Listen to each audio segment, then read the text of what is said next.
Всем привет, друзья в Пинск. Меня зовут Ye Fei. Я из Китая. Sorry for that's the only Russian I know for my introduction. And from now on, I have to speak in English. And I hope you guys don't mind.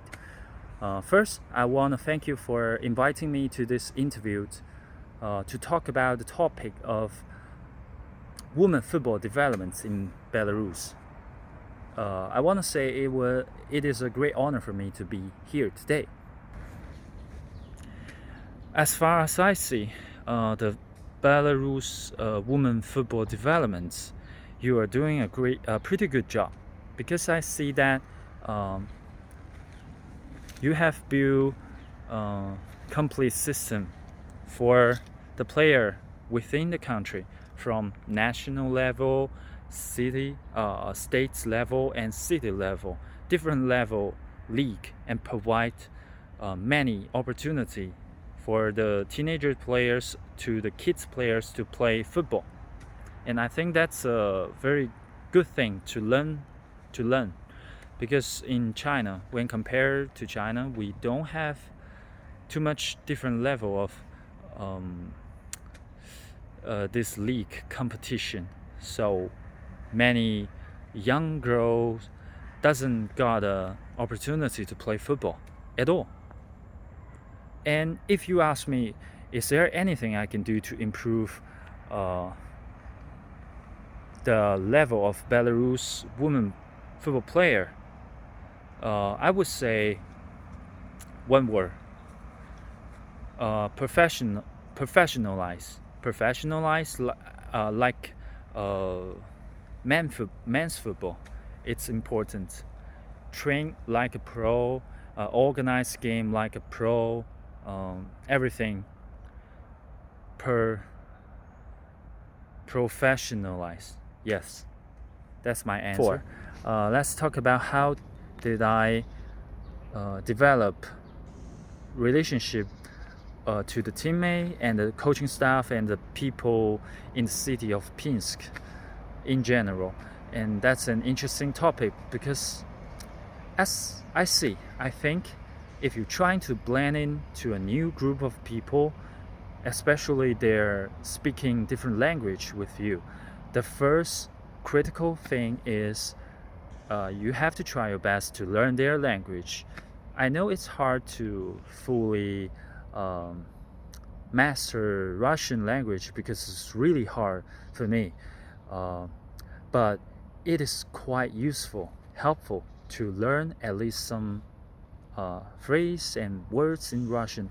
It can really help to immediately drag your distance closer to your teammate and coaching staff, and make them, everyone emotionally close to each other, and you can work better with the team. Communication is very important. So that's what I think. And I want to share that before I come to Belarus, I don't know any Russian at all. And after I leave, and I already know some basic words in Russian, that's a cool thing, cool experience. Let's talk about the influence of women football team in Pinsk in the internet, and the influence in China. So let's separate two parts to talk about. First, as I see, the media of Pinsk women football team, it's basically on YouTube, Telegram, and Instagram, and I think that's quite good.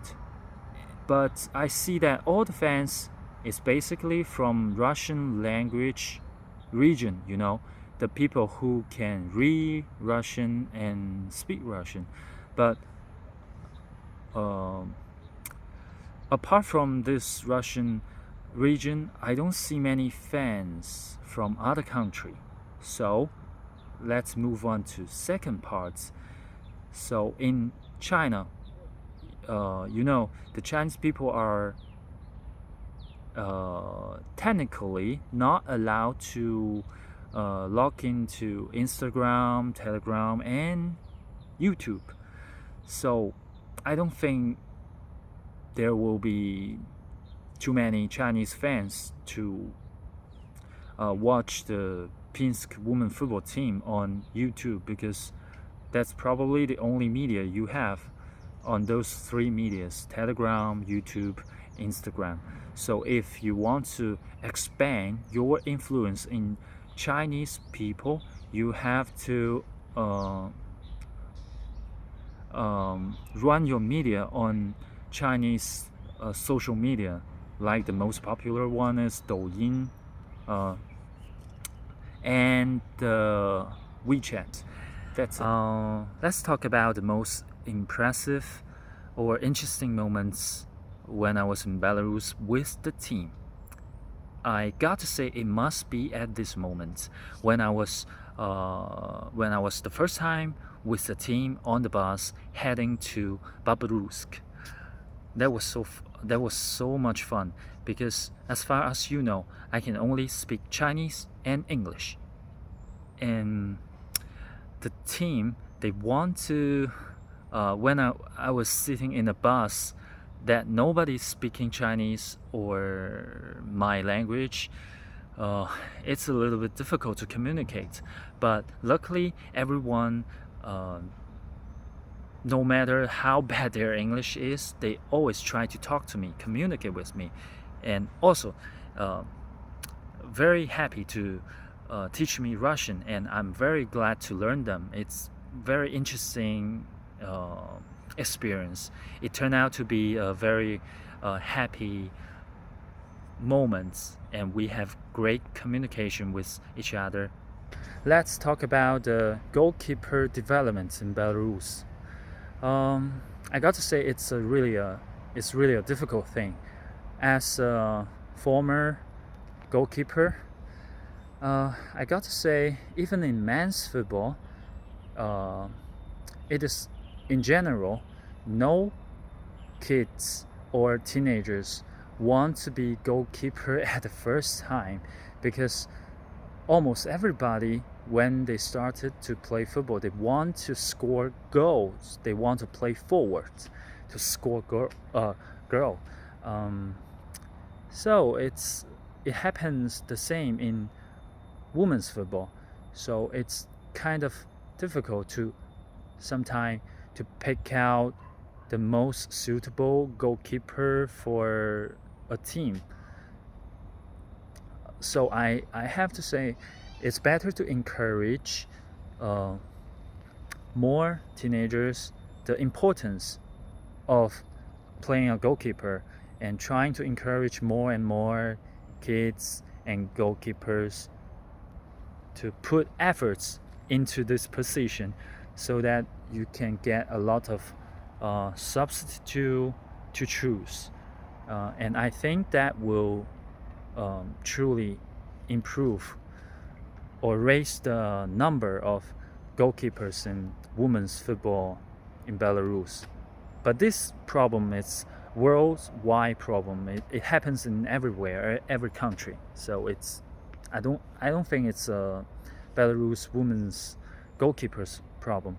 And the first thing is how to choose suitable person to be a goalkeeper. Try to enlarge the number of goalkeeper. And the second is, let's talk about the training. I think we should learn from men's goalkeepers training, because this kind of sports has this position got its unique training systems. And in men's football, goalkeepers training field already have a lot of experience in it. So the women's football could learn from men's football in goalkeeper training. So I think that will benefit a lot. Let's talk about how do I think of the people in Belarus. That's an interesting question. I got to say, the people in Belarus, they're so kind. and so cute and very helpful. I can show you why would I think so with a true story that happened on myself. One day I was walking on the street in Pinsk carrying my Visa card, and I don't know, somehow I dropped it on the street. Maybe because when I see a rainbow, I grab my phone, pull my phone out from my pockets, and the Visa card come along and drop on the floor, but I wasn't aware of it. And then I keep walking in the city for like at least 1 hour when I realized that, oh my god, I dropped my Visa card. I was so panicked at that moment because the same situation happened in China. It's very high possibility that you never find your Visa card back. Especially my car has no code, you can just go into any kind of shop and use my money and scan my Visa card and use all my money. I was thinking of calling the police at that moment, but before I call the police, I still grab one piece little hope and thinking that if I'm lucky enough to find my Visa card back, so I walk back on the way that I come from to see if my car was on the floor.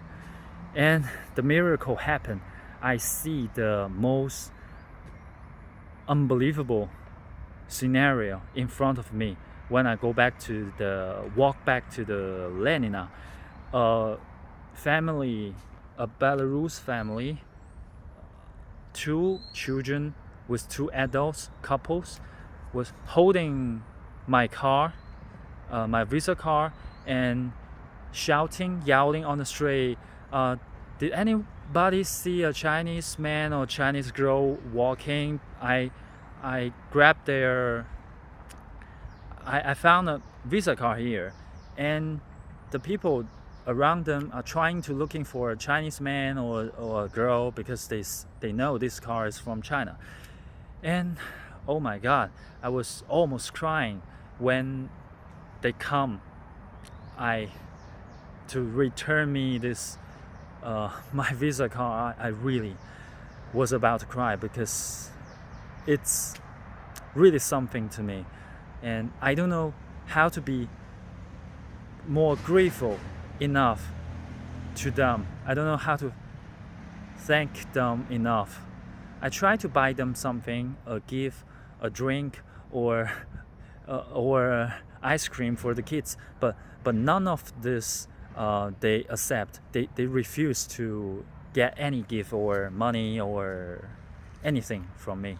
They think they're just doing a small flavor for me, but a small flavor to them, it's a big flavor to me. So that's the most valuable moments for me. And at that point of time, I have a more deep emotion, good impression to this country and to the people here. If you ask me, how do I think of the people in Belarus? I give you a word. They are angel. That's it. If you ask me if I ever want to go back to Belarus again, my answer is absolutely yes. But I'm still waiting for an opportunity. And who knows? Life is full of possibility. So let's wait and see.